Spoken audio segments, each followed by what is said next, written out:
Bengal, Jammu Kashmir, love जिहाद, किसान आंदोलन, समय समय पर विदेशियों द्वारा, विधर्मियों द्वारा, देश के गद्दारों के द्वारा, किसान आंदोलन में वो 26 जनवरी का दृश्य, असहनीय दृश्य, इन सब बातों को मैं समय समय पर आपके सामने ला रहा था। अब बहुत समय से मैं ज्वलंत समस्याओं के ऊपर आपके सामने नहीं आ रहा था। पूरा फोकस मैंने वहीं किया था कि 190 वर्ष के काल के सारे क्रांतिकारी एक बार मैं आपके सामने रख लूं, और उसके पीछे मुझे सिंध के राजा दाहिर से लेकर सुभाष चंद्र बोस तक 1000 नायक और नायिकाओं को आपके सामने लाना है।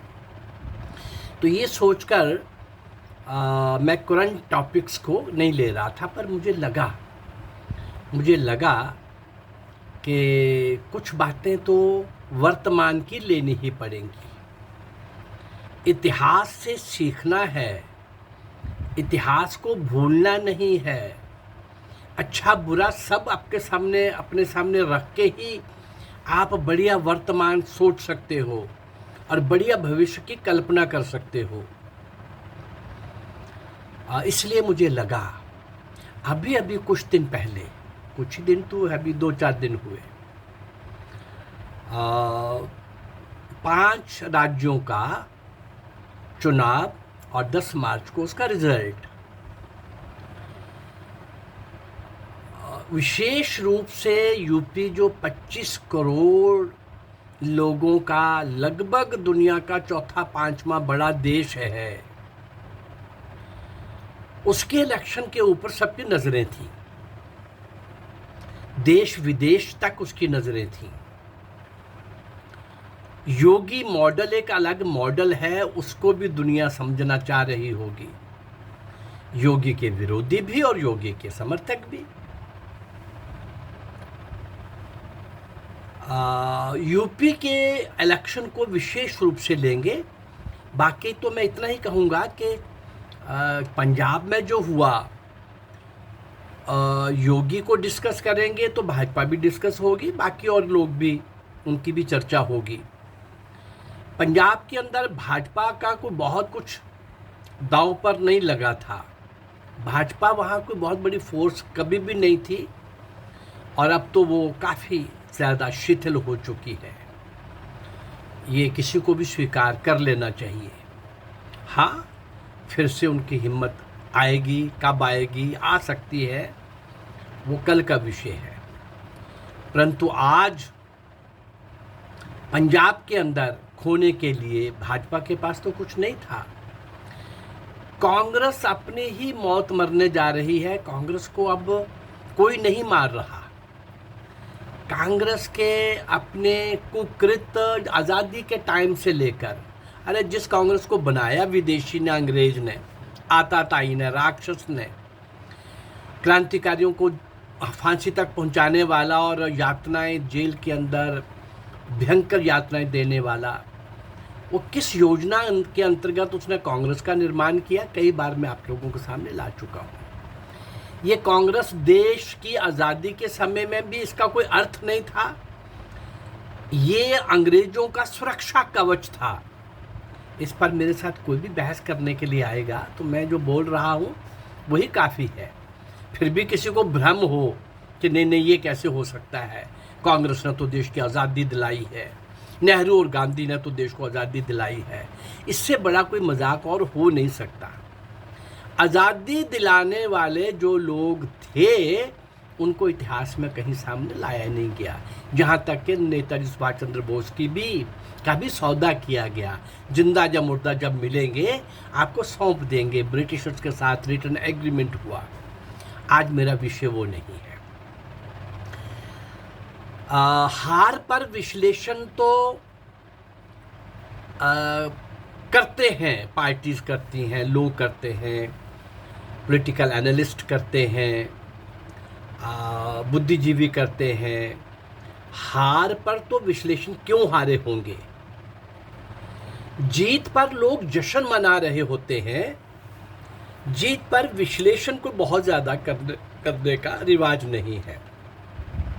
बस जीत हो गई, ठीक हो गया, सब ठीक हो गया, हम जीत गए, हम बिल्कुल 100% राइट हैं इसलिए जीते हैं। मैं पहली बार कोशिश करूंगा, जीत का जश्न जरूर मनाइए, मर्यादा में, कोई आपत्ति नहीं है। किसी को आपकी जीत के जश्न में कष्ट नहीं हो रहा, किसी को आप टॉन्ट नहीं कर रहे, इरिटेट नहीं कर रहे, शारीरिक मानसिक रूप से कष्ट नहीं दे रहे, तो आपको अपनी जीत पर जश्न मनाने का पूरा अधिकार है। लेकिन जीत को जश्न तक अगर सीमित रखोगे तो बात नहीं बनेगी भाई, बात नहीं बनेगी। उस जीत का भी विश्लेषण होना चाहिए। सब अच्छा ही रहा कि कुछ कमियां भी रह गईं, उन कमियों को फिर से नहीं दोहरा करके और बढ़िया करेंगे, इसलिए भी विश्लेषण आवश्यक है। पंजाब में जो कुछ हुआ है, यद्यपि आज मैं पंजाब को बहुत ज़्यादा डिटेल में नहीं लेना चाहता, लेकिन जिन लोगों के हाथ में सत्ता आई है, मैं उन लोगों को बहुत निकट से जानता हूँ, रहा हूँ उनके साथ। उनकी मानसिकता, उनकी सोच, उनका एटीट्यूड, उनका एप्टीट्यूड, उनका दृष्टिकोण, ना कांग्रेसों को कोई देशभक्ति से लेना देना था, ना कम्युनिस्टों को, ना नक्सलाइट को, ना अर्बन नक्सलाइट को, ना वामपंथियों को, ना खालिस्तानियों को। ये लोग भी अच्छे लोग तो जो 5, 7, 10 थे, उनको तो निकाल दिया गया आम आदमी पार्टी से। ये जो बचे हुए 2, 4 लोग हैं, मैं इनके लिए कोई एडजेक्टिव उस प्रकार के नहीं बोलना चाहता आज, पर शब्दकोश में जो भी कोई इनके लिए घटिया से घटिया शब्द हो सकते हैं, वो भी अगर मैं प्रयोग करूं, मैं जानता हूं, निकट रहा हूं, वो भी कम होंगे। अभी तो मैं कुछ नहीं कहूँगा, वो जीत के आए हैं, इनके कारनामे आहिस्ता आहिस्ता सब सामने आ जाएंगे। अभी तो दिल्ली के अंदर मौलवियों को और पेंशन देने का काम और पे देने का काम, और जो हुआ है शाहीन बाग के बाद, जो कुछ इनके म्यूनसिपल काउंसलर ने जो कुछ किया है, और खालिस्तानियों का तो इनके साथ अटूट संबंध होना, ये तो एक बात नहीं, 100 बातों से जग जाहिर हो चुका है। लेकिन देश की केंद्रीय सरकार भी ऐसे लोगों को कैसे पनपने देती है, जो लोग देश का कभी भी सौदा कर सकते हैं अपने हित के लिए और उनको बोझ नहीं होता। ऐसे गद्दारों के लिए देश के अंदर कानून सख्त क्यों नहीं है, उनको कटघरे में क्यों नहीं खड़ा किया जाता। खैर, ये विषय आज का नहीं है। बाकी 3 स्टेट्स के अंदर, गोवा, मणिपुर, उत्तराखंड, तीनों में मुझे लगता है कि वहाँ भाजपा शायद उस प्रकार से नहीं जीती। वहाँ मोदी का चेहरा, मोदी का नाम अपनी पार्टी को जिता के ले गया, उस भंवर से निकाल के ले आया। अब यूपी बहुत बड़ा इलेक्शन, चौथा 5वां दुनिया का बड़ा देश, कई तरह की समस्याओं से घिरा हुआ। इस यूपी बिहार के मुसलमान ने ही पाकिस्तान बनाया था, लाहौर के मुसलमान ने पाकिस्तान नहीं बनाया था, पेशावर के मुसलमान ने पाकिस्तान नहीं बनाया था। उस समय का इतिहास मैं आपके सामने रखता रहता हूँ, लाता रहता हूँ, मैं पढ़ता रहता हूँ, और उस समय की सारी घटनाएं आपके सामने लाता रहता हूँ। और मैं कन्विंस्ड हूँ, इसी यूपी के बिहार ने कई और पाकिस्तान बनाने के जो मंसूबे दिमाग में रखे हुए हैं, उन सब के खिलाफ योगी का चट्टान बन के खड़े होना और अपने ही ढंग तरीके से कानून के द्वारा उन सारे विघटनकारी तत्वों को पाकिस्तान की मानसिकता लिए, और भी कई तरह की मानसिकता लिए लोग वहाँ पर जिस तरह से मौका देखते हैं कि कब हम जिहादी बने और कब जिहाद हमारा शुरू हो। पाकिस्तान भी उसी का हिस्सा था, कश्मीर भी जो हुआ वो भी उसी का हिस्सा था, यूपी बिहार हो जाते, बंगाल होने जा रहा है अभी भी। असम किसी तरीके से वहाँ के जो सीएम आए हैं वो भी, योगी तो कमाल है ही है, योगी तो सुपर कमाल है, लेकिन असम के सीएम ने भी कमाल से कुछ कम नहीं किया, तो कुछ बच गया हुआ है। देश के ऊपर जो संकट है आज भी बड़े भयंकर है, लेकिन यूपी जैसे महान महाचुनाव की चर्चा और विश्लेषण आज हम कर लें, उससे कुछ सारे का सारा कुछ यूपी के साथ साथ भाजपा के नेताओं का, उन सब बातों का भी शायद कुछ विश्लेषण हो जाएगा, जिससे शायद वो उनको कोई लाभ होगा कि नहीं होगा, वो मानेंगे नहीं मानेंगे, वो इस बात को स्वीकार करेंगे नहीं करेंगे, मुझे इससे कुछ लेना देना नहीं है। मुझे कोई मोह नहीं है कि भी मेरी बात को ज़रूर माने वो, पर एक बचपन से इन्हीं कामों में लगा हूँ और आज तक लगा हुआ हूँ। अभी तक भी पूरे देश के अंदर प्रवास करके जब मैं देख रहा हूँ तो जो मुझे नज़र आ रहा है, यूपी के इलेक्शन को जीतने के लिए भी योगी जैसा महान हीरो, नायक, कमाल का व्यक्तित्व, योग्य शासक, प्रशासक, मिशनरी, निष्काम, निस्वार्थ, डायनामिक, हर प्रकार के गुणों का भगवे कपड़ों वाला वो अवतारी पुरुष, उसको भी जीतने के लिए बहुत युद्ध स्तर पर प्रयास करना पड़ा। तो विश्लेषण तो करना पड़ेगा ना, कहाँ गड़बड़ है। किसी को दोष देने के बजाय जीत के जश्न में डूबेंगे तो बात नहीं बनेगी। आपकी कुछ बातों ने उस सारे संकटों के अंदर आपको निखार के भी लाया है, और ये इलेक्शन, ये चुनाव, उसमें जिस अच्छाई ने आपका साथ दिया है, आपकी किसी अच्छाई ने उसको और आगे बढ़ाइए। और अगर कोई बात ऐसी लग रही है हमारे ही करने में कहीं कमी रह गई है, उसको और जोड़ दीजिए। आगे बढ़ते हैं। अच्छाई को आगे बढ़ाना और बुराई और कमी को और बढ़िया तरीके से अगली बार के लिए तैयार करना। अभी 2 साल के बाद फिर परीक्षा है। अब जैसे एक बात आपको पता चला कि राशन, प्रशासन, लाभार्थी, सड़क, बिजली, पानी, ऑन दी होल एडमिनिस्ट्रेशन का बिहेवियर, रूल ऑफ लॉ, और जो जिन दोषों से, अवगुणों से ग्रस्त था यूपी, उन सब बातों से अलग लीक पर खड़ा करने वाला योगी, इतनी आंधी तूफान और ये सब इकट्ठे हो गए हैं, ये हो गया है, वो हो गया है, ओबीसी आ गया है, सारा मुस्लिम सपा को पड़ गया है, बसपा ख़त्म हो गई है, बसपा का वोट भी सपा की तरफ चला गया है, वो पहले कुछ इसने अखिलेश ने कुछ सामाजिक समीकरण बिठा लिए हैं, इस बार तो भाजपा का मुश्किल है जीतना, ऐसा कई बातें। और इस बार एक बात और देखने को मिली, इस देश के अंदर मीडिया भी अखिलेश को हाईलाइट करने में कहीं कमी नहीं रख रहा था। उसने भी 1 पॉइंट प्रोग्राम, अधिकांश मीडिया 1 पॉइंट प्रोग्राम था। इस बार तो योगी को तारे नज़र आ जाएंगे, अखिलेश आगे है, अखिलेश जीत रहा है, अखिलेश ने ये कर दिया है, अखिलेश ने वो कर दिया है।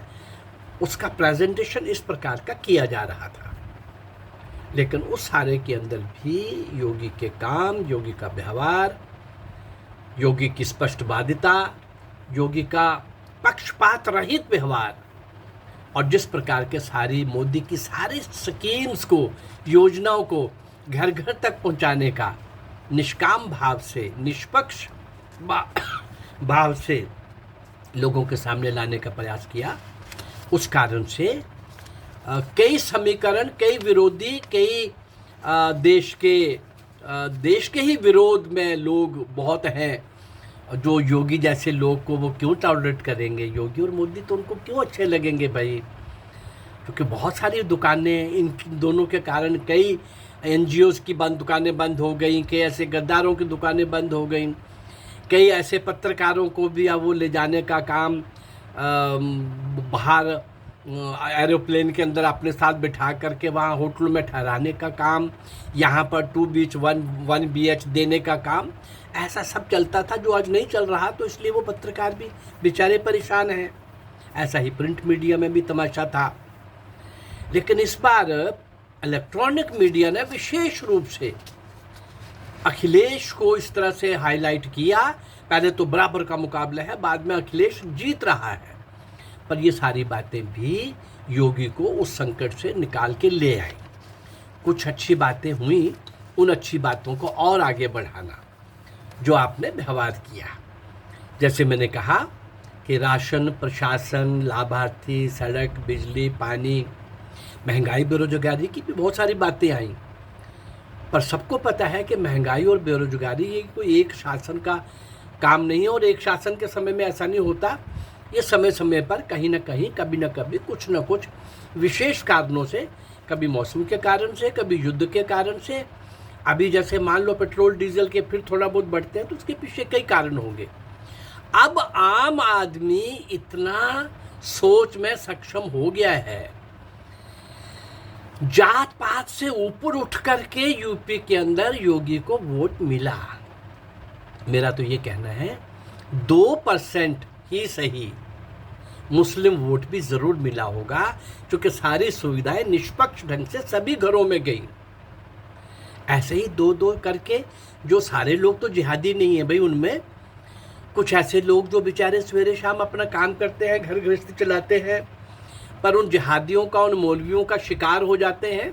पर मुझे लगता है कि अगर हमारा भी व्यवहार उन लोगों के प्रति बड़े भाई का रहा, सिर पे मत बिठाओ भाई, लेकिन उनको जिहादी मान कर करके अगर हम छोड़ना शुरू कर देंगे तो वो सलूशन नहीं है।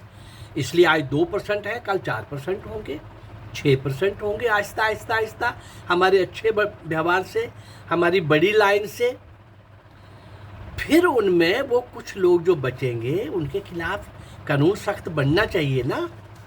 उनको कुछ भी बोलने की हम आज्ञा कैसे देते हैं भाई? ये आश्चर्य का विषय है मेरे लिए आज भी।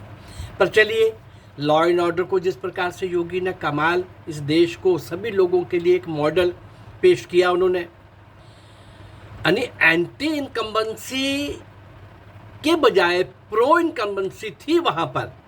लेकिन एक गड़बड़ है जो विश्लेषण में आनी चाहिए। कम से कम 80 MLAs ऐसे थे जिनके प्रति लोगों के मन के अंदर क्रोध था, गुस्सा था, असंतोष था।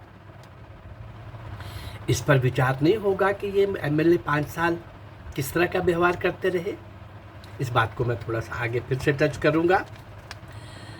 योगी, मोदी, पहले ये स्टेट थी जहां पर मोदी का ग्राफ तो कम नहीं हुआ यूपी के अंदर, लेकिन योगी के साथ, मोदी के साथ साथ लोगों की जुबान पर सुनने को मिलता था वोट तो योगी को देंगे। हाँ, कुछ हमारे यहाँ कमियां रह गई हैं, हमारा MLA अच्छा नहीं है, हमारा MLA की हमने शक्ल नहीं देखी, या उसने काम नहीं किया, उसने विकास नहीं करवाया, ऐसे असंतोष थे 80 MLAs। लेकिन कईयों को रखना पड़ा, दोबारा टिकट देनी पड़ी, वो कुछ हालात बन गए, वो आपको भी पता है। मैं तो समस्या की तरफ ध्यान विश्लेषण कर रहा हूँ। तो क्या इन 80 MLAs को आगे ऐसे MLAs ना पैदा हों, MLAs ऐसी गलती ना करें, और लोगों ने उन MLAs के खिलाफ भी कुछ को छोड़कर ज़्यादा ने फिर भी मोदी और योगी को आंखों के सामने रख करके वोट दिया। ये MLAs तो सहायक होने चाहिए थे ना मोदी और योगी के, ये तो इनके रास्ते में रोड़ा बन गए। कारण कुछ भी होंगे, अगर वो कम योग्य हैं, कम सक्षम है, व्यवहार कुशल नहीं है, या कुछ और गड़बड़े हैं, या अपने क्षेत्र में वो प्रवासी नहीं करते हैं, कारण कुछ भी होंगे। उन कारणों को विश्लेषण भाई कर रहे हैं। उन 80 MLAs में से काफ़ी MLAs जीत गए हैं लेकिन लोगों ने अपने मन पर पत्थर रख करके उस एमएलए को अपनी आंखों से हटा करके कि ये वोट हम इस एमएलए को नहीं दे रहे, पार्टी की मजबूरी है कि इस एमएलए को टिकट देना पड़ा। मैं आज उस तरफ नहीं जा रहा, शायद ये 80 में से काफ़ी लोगों को टिकट ना मिलता, लेकिन वो मौर्य का और 3 मिनिस्टर का और कुछ एमएलएस का एकदम जाने से हो सकता है कि पार्टी की प्लानिंग के अंदर वो आ गई, थोड़ी कमज़ोरी आ गई कि नहीं, बहुत बड़ा विरोध पार्टी के अंदर ही हो जाएगा। इस कारण से क्या करना है ये विश्लेषण में आना चाहिए, आगे से आना चाहिए। ऊपर का सब ठीक है, ये 70 साल के बाद नहीं, मैं मानता हूँ कि ये 800,000 साल के बाद ये समय आया है। मोदी और योगी दोनों एक अवतारी पुरुष की तरह भगवान ने इस धरती पर भेजे हैं, और अमित शाह जैसा चाणक्य भी साथ में भेज दिया है। लेकिन प्रदेशों में, जिलों में और कॉन्स्टिट्यूंसी में इन लोगों की भाजपा के अंदर मैं देख रहा हूँ ट्रेनिंग की ज़रूरत है, इनको मिशनरी बनाने की ज़रूरत है।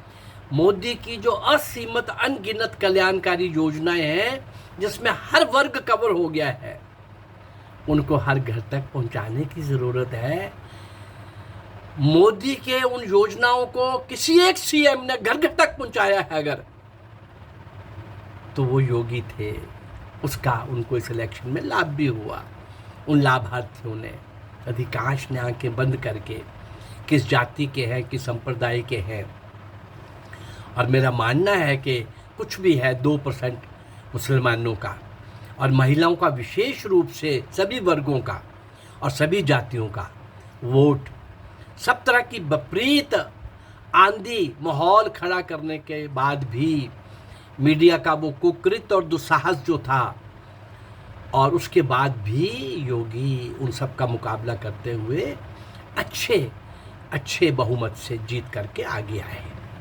प्रश्न ये है कि क्या ये एमएलए, अभी पिछले दिनों एक आंकड़ा आया था 48% भाजपा के एमएलए और लगभग 63 या 64% एमपीज, इनका अपने अपने कार्यक्षेत्र में performance up to the mark नहीं है। अपने अपने कार्यक्षेत्र में ये लोगों के प्रिय नहीं हैं। अब तो 19 भी, 14 भी, 17 भी, बीच में और भी कहीं जम्मू में भी 25 एमएलए जीत के आ गए, ऐसा हरियाणा में भी आ गए।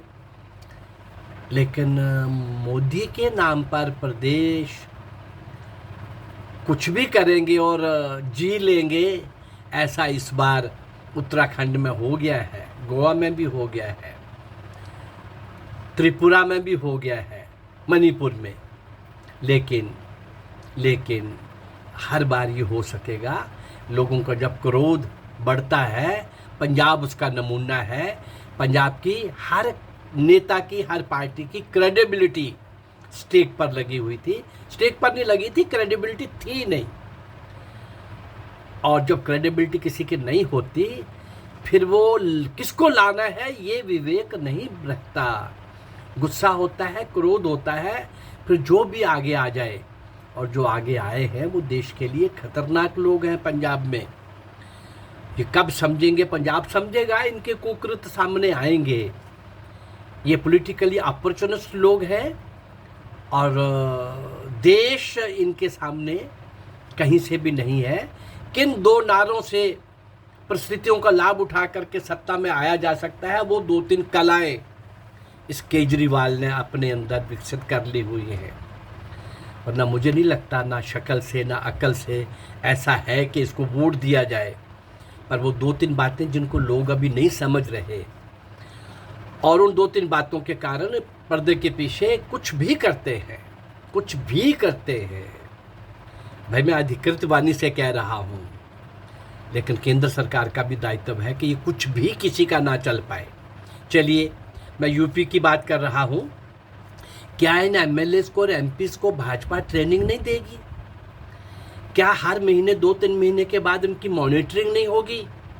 इनसे पूछा नहीं जाएगा कि इन योजनाओं को आपने कहाँ तक पहुँचा दिया? आपका नीचे कार्यकर्ताओं के साथ प्रशिक्षण वर्ग हो रहे हैं क्या? कार्यकर्ताओं की ट्रेनिंग हो रही है क्या? कार्यकर्ताओं को मंथली कोई काम आपने दिया है क्या? इसका रिपोर्टिंग, इसका हिसाब किताब, कार्यकर्ताओं का प्रशिक्षण, ट्रेनिंग कैंप और मिशनरी बनाना उनको। आज कांग्रेस अपनी मौत मर रही है, आप जीत रहे हो, लेकिन ध्यान में रखना होगा, इस जीत में भी हमको ध्यान रखना है कि हमारा कार्यकर्ता मिशनरी बने, हमारा नेता मिशनरी बने, निष्काम बने, डायनामिक बने, आकर्षण का केंद्र बने, व्यवहार कुशल बने, विचारिक दृष्टि से भी सशक्त हो। केवल विचार नहीं चलेगा, व्यवहार भी अच्छा बनाना पड़ेगा। इस दृष्टि से क्या भाजपा के इस जीत के जश्न के बाद विचार नहीं करना कि 80 एमएलए ने आपको क्या भूमि के अंदर, जमीन के ऊपर क्या क्या फेस करना पड़ा है? तो इसलिए इस समय में ज़रूरी है दोबारा से, फिर से, जल्दी से संगठन, कार्यकर्ता का प्रशिक्षण, उनके ट्रेनिंग कैंप, ये सब होने चाहिए। फिर देश पर, समाज पर, भारत के मूल रूप, पुत्र रूप समाज पर, हिंदू समाज पर डंके की चोट पर बोलिए, संकट हैं, आज भी हैं, बहुत है। और सारे संकट भाई सरकार नहीं कर पाएगी दूर। समाज सत्ता, धर्म सत्ता, राज सत्ता, अब लोकतंत्र में राज सत्ता समाज सत्ता देती है भाई। तो समाज सत्ता का सशक्त होना बहुत ज़रूरी है। इसलिए कार्यकर्ताओं के ध्यान में लाओ कि आपके आगे पीछे क्या हो रहा है, विदेशी और विधर्मी क्या योजनाएं बना रहे हैं, किस प्रकार से हर जगह वो बीज डाल रहे हैं, आने वाले समय में किस प्रकार से जम्मू कश्मीर के बाद जम्मू और जम्मू के बाद यूपी और बिहार और बंगाल और असम और केरल और बाकी पूरा देश कैसे वो इस्लामाइज करने के लिए जिहाद अपने दिमाग में ले करके, उनके पढ़े लिखे भी और उनके अनपढ़ भी, वो एक अलग विषय, कभी फिर विश्लेषण करेंगे उनका। लेकिन इतना तो हमें समझ में आता है ना, जहाँ ये कम होते हैं वहाँ ये क्या होते हैं, जहाँ ये थोड़े भी बढ़ते हैं तो क्या करते हैं, और जहाँ ये बहुसंख्यक होते हैं वहाँ कश्मीर होता है, वहाँ कैराना होता है, वहाँ पर ये बर्मा में, म्यांमार में क्या हुआ है, ये रोहिंग्यास जो अब आए हैं, जिन्होंने कभी हिंसा नहीं की, उनको भी वहाँ के लोगों को तैयार होना पड़ा उसके लिए। बुद्धिस्ट कंट्री है वो, उनको भी शस्त्र उठाना पड़ा ऐसे गद्दारों के खिलाफ जिन्होंने वहाँ हिंदुओं के गांव जला दिए थे। इनकी यही मेंटालिटी है, यही मानसिकता है, यही सोच है इनको सारी दुनिया के अंदर। लेकिन आज समय आया है कि दुनिया इनको समझने लगी है। हिंदू कब समझेगा भाई? हिंदू जागो, मोदी योगी के कारण कुछ तो जागा है, लेकिन अभी और जागना ज़रूरी है। स्टेट लीडरशिप आजकल मैं देखता हूँ जम्मू से लेकर दिल्ली तक, जम्मू कश्मीर में, हिमाचल में, पंजाब में, हरियाणा में, खट्टर भाई कोई मास लीडर नहीं है। मास लीडर दिल्ली में कोई एक मास लीडर, यानी मैं 6 प्रांतों का तो आपको मैंने गिना दिया। एक चेहरा भाजपा जश्न के अंदर, ये विचार कर लो जरा, एक चेहरा प्रेजेंटेबल। अरे मिशनरियों की संगठन हो, कार्यकर्ताओं के बेस्ड संगठन हो, आइडियोलॉजी वाला संगठन हो, और क्षेत्रीय क्षत्रप जो पाप कांग्रेस ने किया है, नहीं पनपने दिया, आज वो अपनी मौत मर रही है, सिसकियां ले रही है, आखिरी सांस ले रही है। इस जीत के जश्न में ये विश्लेषण करना आवश्यक है कि हमारे पास प्रदेशों के अंदर एक योगी, जिसने योगी की हर योजना को हर घर तक पहुंचाया, बाकी सीएम ये काम नहीं कर रहे। कहीं कहीं शिवराज सिंह का देखने को मिलता है कि वो भी उस तरफ चले हुए हैं, लेकिन सीएम अगर ठीक तरह से अपने आप को पेश नहीं करेंगे, अरे अच्छा होना एक बात है, अच्छा होने के बाद भ्रम हो जाता है कि हम जीत गए हैं तो हम सब कुछ हैं। अच्छा होने के बाद समझदार होना जरूरी है, समझदार के साथ साथ डायनामिक होना, अपने व्यक्तित्व की पहचान बनाना, अपने व्यवहार से, अपनी सोच से, अपने कर्म से, एक्शन से लोगों की जुबान के ऊपर आना। अरे सब कुछ होता है भाई तुम्हारे पास, बजट भी वही होता है, बजट योगी के पास भी वही है, मोदी के पास भी वही है, लेकिन घर घर में मोदी और योगी की चर्चा होती है, बाकी स्टेट्स के लीडर्स की चर्चा क्यों नहीं होती? अब तो बहुत कुछ फेवरेबल है, बहुत कुछ आप कर सकते हैं, समाज के लिए दे सकते हैं, समाज को दे सकते हैं। बहुत सालों से बहुत बातें कर ली आपने, अब देने का समय आया है, देने का समय है। क्या देना है भाई? लेकिन समय भी देना पड़ेगा, समय देना पड़ेगा। आज वो समय नहीं है कि किसी को देश के लिए फांसी लगना है। वो केजरीवाल को तमाशा पाखंड ड्रामे कर लेने दो, भगत सिंह का फोटो लगेगा, शपथ हम वहाँ लेंगे।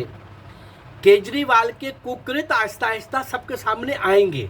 अभी आपको मेरी बात शायद कई लोगों को लग रहा होगा केजरीवाल तो बहुत अच्छे हैं, उन्होंने दिल्ली में बहुत अच्छा किया है। वो एक दो बातें अच्छी सामने ला करके पीछे पर्दे के पीछे वो क्या है आएगा आपके सामने।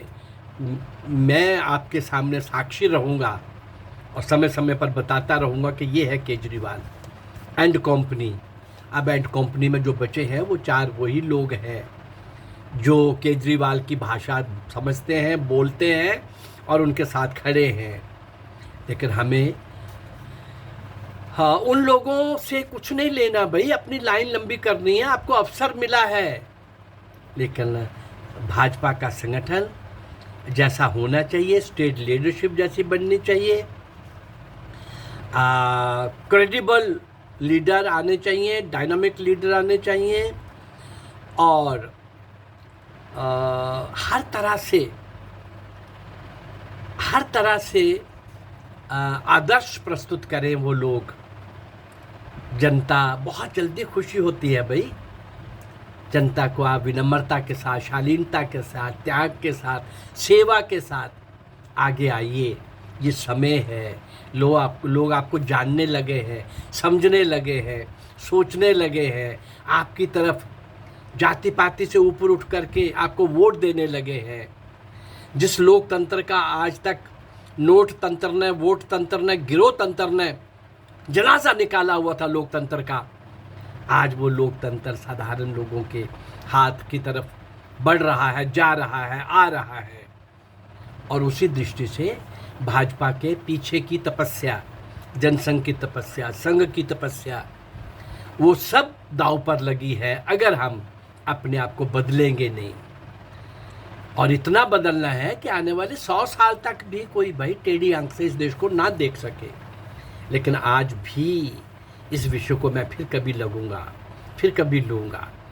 मेरी पीड़ा, मैं उसके लिए लगा हुआ हूँ, पर मेरा राजनीति के साथ कोई संबंध नहीं है, मैं राजनीति में नहीं हूँ। मेरी ये बात बहुत लोगों को अच्छी भी नहीं लगेगी और कई तरह की बातें वो करेंगे, मुझे कोई लेना देने नहीं है इनसे बात से। मैंने कभी इनसे कुछ लिया नहीं है, ना ले रहा हूँ, ना मुझे लेना है।